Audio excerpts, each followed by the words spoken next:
You know what's interesting about boys who grow up in garages? They usually don't realize they're being taught anything at all. You're just standing there watching your father work, holding the flashlight wrong, handing him the wrench he asked for. But somewhere between being told, don't touch that, and eventually being trusted to fix something yourself, you're learning things that follow you long after you leave that garage. And some of them have almost nothing to do with tools. Here are the 7 stages that quietly turn boys who grow up in garages into different men. Level 1. The doorway. It starts with you standing in a doorway. You're not allowed to touch anything yet.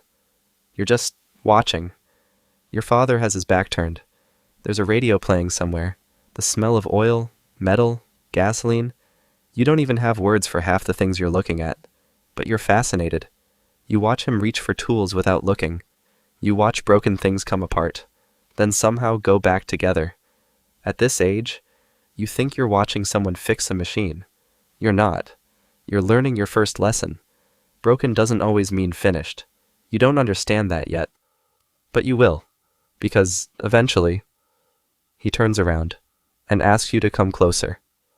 Level 2. Hold this. The first job usually isn't impressive. Hold this. Keep the flashlight here. No. Here. You're not fixing anything, but you're barely helping.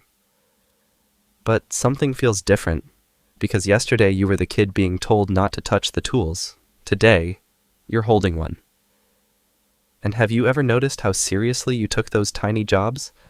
You might have been holding nothing more important than a flashlight. But you held it like the entire repair depended on you, because, to you, it did. That wasn't really about the flashlight. It was one of the first times an older man looked at you and quietly said, I trust you with this. And once you've felt that, watching isn't enough anymore. Level 3. Let me try eventually. You stop waiting to be asked. You notice the loose handle before anyone mentions it. The bicycle chain comes off. And instead of calling somebody, you turn the bike upside down. You don't know exactly what you're doing, but you've watched enough. So you try. Maybe you make it worse first. Maybe a washer rolls underneath the workbench. Maybe you put something back together and somehow have one bolt left over. But then comes the moment you remember. You test it, and it works. Nobody fixed it for you. You did that. That's when the garage starts changing you, because you've just discovered something that follows you into adulthood. When something doesn't work, your first thought doesn't have to be, who do I call? Sometimes it's, let me look at it. And somewhere after that, the garage stops being somewhere you're invited into. You start going there on your own. Level 4. The ritual. By now, you have habits nobody taught you. You put certain tools back in certain places. You wipe your hands on the same old rag. Maybe the same radio station is playing that was playing 10 years ago. And sometimes, you aren't even fixing anything.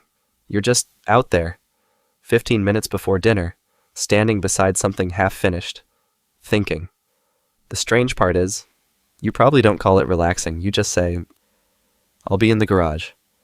But over time, that room has become one of the few places where nobody needs you to explain why you're quiet. And once life gets louder, you understand how valuable that is. Before we go any further, I'm curious. What's one thing from your father's garage that you still remember clearly? A tool, a smell, an old car, even something completely ordinary. Tell me in the comments.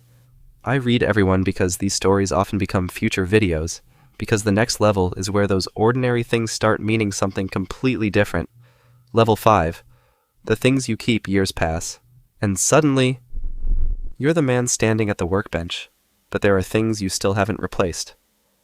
That old wrench with worn grip tape, the toolbox that doesn't close properly, maybe a coffee cup that should have been thrown away 15 years ago.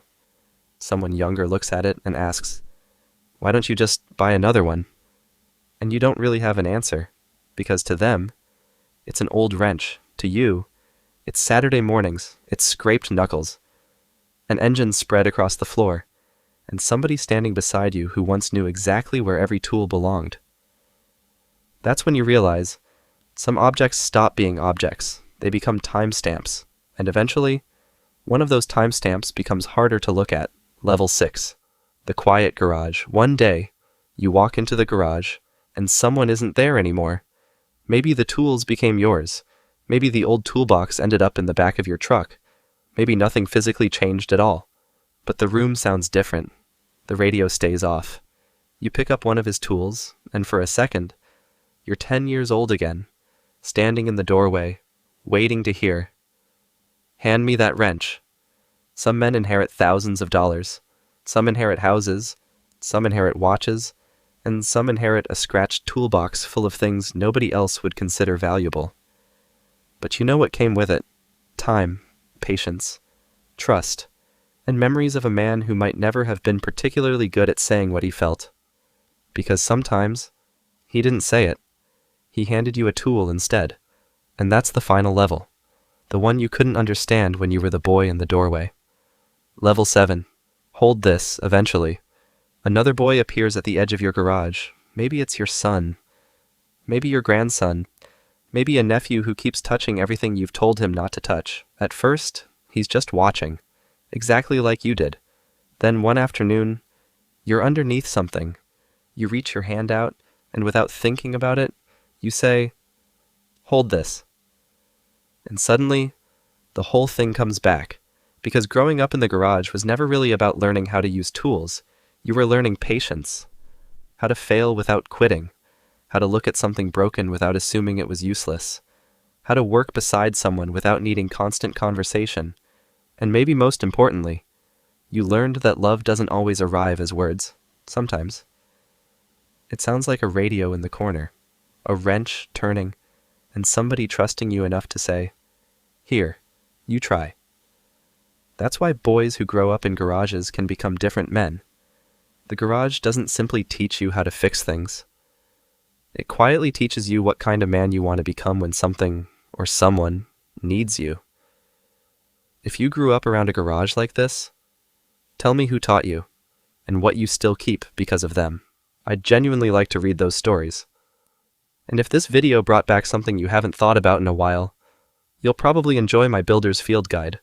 It's a collection of the deeper patterns behind why you build, fix, keep, and care for the things that matter to you. You'll find it in the description below. And if these are the kinds of ordinary moments you like looking at a little more closely, consider subscribing. That's what Human Nature Simplified is about. And if you want to keep going, click the video on your screen about the 7 levels of men in a garage. Because this story doesn't really end when you grow up. I'll see you over there.